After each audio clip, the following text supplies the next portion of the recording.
Kulumungtai lamsoga ani video tini 15 August 2024 tini joto Indians rokno 78 Independence Day celebrate khai tonglayo jotono Happy Independence Day de phaji tini ni video ni main topic ko thalayana di IQ IAS kaise YouTube channel tongo a channel no ang follow khaimani 2 years kai tongkha study IQ naikhe geopolitics te current affairs rok up to date mano naro follow khaimano knowledge ni bagai main ko hingke haise recently study IQ kaise video upload khaimani tongo video ni topic why are Manipur and Tripura seeing explosive violence in northeast obo video ni part 2 oboni size sekang video part 1 bon nokjak tongo available YouTube हिनके फाइजी पुलिया video no nine लेना त्रिपुरा।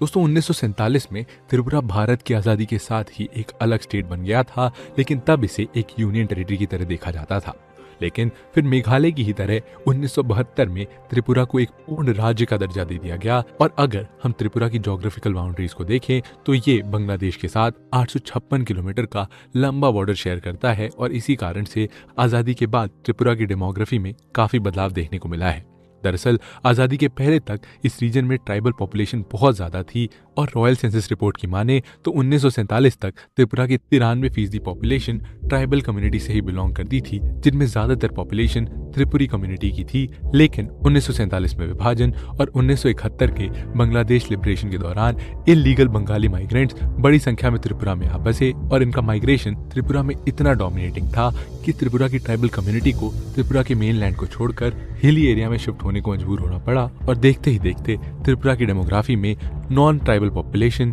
खासकर Bangla migrant की संख्या बहुत ज्यादा बढ़ गई। 1970 तक यहाँ की ट्राइबल पॉपुलेशन श्रिंक होकर 2.5% तक पहुंच गई, जो वहाँ के इंडिजिनियस ग्रुप के लिए एक बहुत बड़ी चिंता की बात थी। 70 के दशक में ही इन माइग्रेंट्स ने न सिर्फ त्रिपुरा की डेमोग्राफी में अपनी जगह बनाई, बल्कि वहाँ की स्टेट पॉलिटिक्स में भी इनका दखल बढ़ता गया, जो यहाँ के ट्राइबल ग्रुप्स को कमजोर कर रहा था। और दोस्तों, क्योंकि इस इलीगल माइग्रेशन के खिलाफ गवर्नमेंट भी सख्ती से पेश नहीं आ रही थी, इसीलिए वहां के ट्राइबल कम्युनिटी से ही कुछ मिलिटेंट ग्रुप सामने आने लगे, जिनमें त्रिपुरा नेशनल वॉलंटियर्स यानी TNV, national liberation front of Tripura यानी NLFT और ऑल त्रिपुरा टाइगर फोर्स यानी ATTF जैसे मिलिटेंट ग्रुप्स ने इंडियन नेशनलिज्म के बजाय एक सेपरेट त्रिपुरा नेशनलिज्म को प्रमोट किया। त्रिपुरा में इस तरह का सेपरेटिज्म बाकी नॉर्थ ईस्ट राज्यों के इन्फ्लुएंस की वजह से देखने को मिल रहा था और इन सभी ग्रुप्स में NLFT यानी national liberation front of Tripura सबसे बड़ा मिलिटेंट ग्रुप बनकर उभरा। और दोस्तों, इन्हीं सब वजहों से राज्य में इंसर्जेंसी की घटना की शुरुआत हुई और एंटी बंगाली सेंटिमेंट ने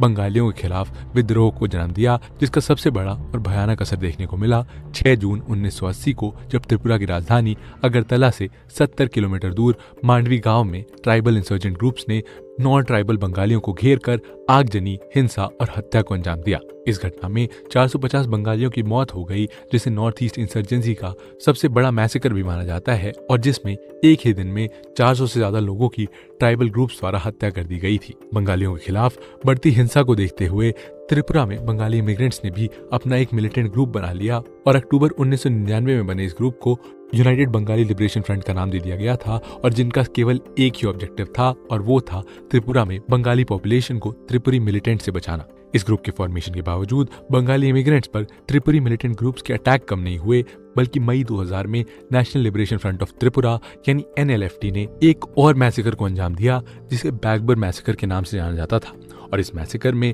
वेस्ट त्रिपुरा के बैगबर गांव में एक रेफ्यूजी कैंप में घुसकर 25 बंगाली हिंदुओं की हत्या कर दी गई थी। इस मैसेकर के बाद गवर्नमेंट के बढ़ते दबाव की वजह से त्रिपुरा की इंसर्जेंसी अपने अंतिम चरण की तरफ दिखाई दी और इसीलिए साल 2000 में NLFT और ऑल त्रिपुरा टाइगर फोर्स यानी ATTF दोनों के बहुत से इंसर्जेंट्स ने त्रिपुरा पुलिस के सामने सरेंडर कर दिया, जिसके बाद फाइनली 2019 में जाकर NLFT ने गवर्नमेंट ऑफ इंडिया और त्रिपुरा गवर्नमेंट के साथ मिलकर पीस अकॉर्ड पर साइन किया, जिससे अब त्रिपुरा में इंसर्जेंसी खत्म हो गई है। लेकिन